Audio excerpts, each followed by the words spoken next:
There's a very distinct groan that high-end office chairs make when trying to support a man whose confidence far exceeds his intelligence.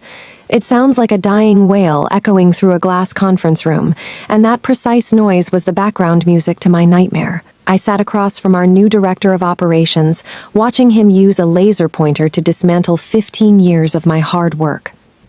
My name is Paige, and on paper, I am just a logistics strategist. In reality, I am the person who designs the unyielding security protocols that protect our military supply chains from foreign infiltration.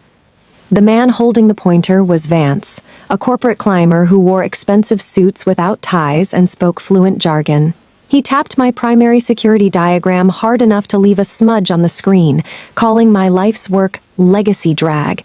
He claimed my defense handshakes were slowing down his team, and that we needed to move toward a trust-based model. I tried explaining that trust is a massive security hole, while verification is the only real currency in national defense. He dismissed my warnings as toxic fear, declaring that we were streamlining the entire vendor portal by the end of the week. Vance was not looking for a compromise, because he lived in a world of arbitrary speed metrics rather than real-world consequences. He wanted to strip away the complex verification layers connecting our physical inventory to the classified military servers, just so his weekly report would look impressive. When I pointed out that his new plan would leave our presidential transport fleet vulnerable to compromised hardware, he simply chuckled. He told the room of terrified junior analysts that I was stuck in the past. That was the exact moment I stopped arguing and decided to let the system teach him a lesson. I walked back to my workstation, which was essentially a converted server room deep in the basement. It was the only space in the building with a direct hardline connection to our off-site backups.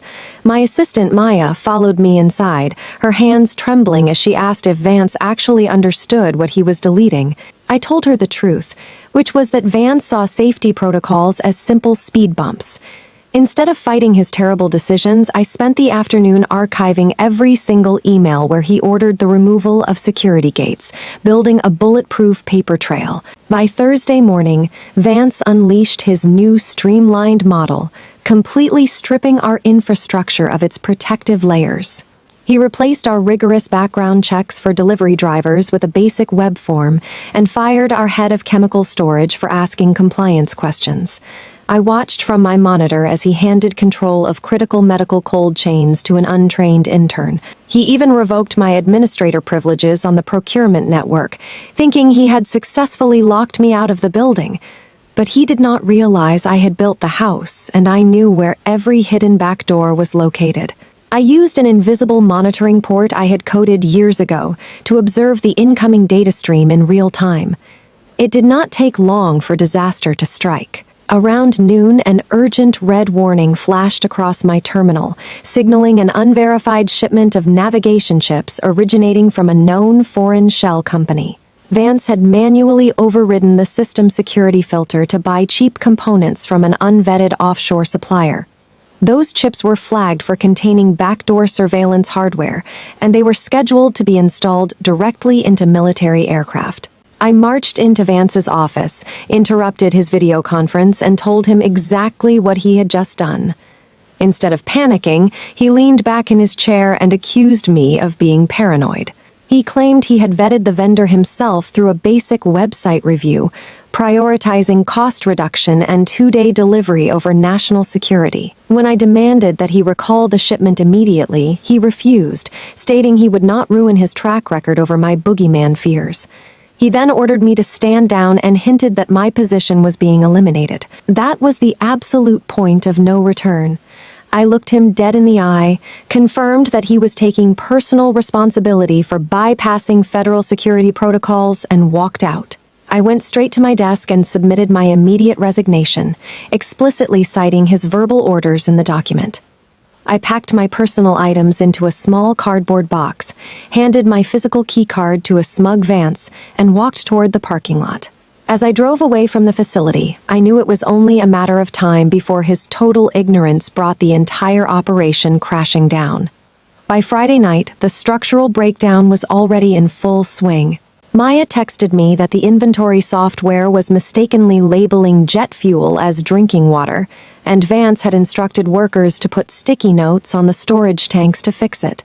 A few hours later, the main server doors began malfunctioning, prompting Vance to prop open multi-million-dollar blast barriers with wooden doorstops. I monitored the chaos remotely, through my read-only auditor account, watching the system issue thousands of logic errors as it looked for my missing security clearance.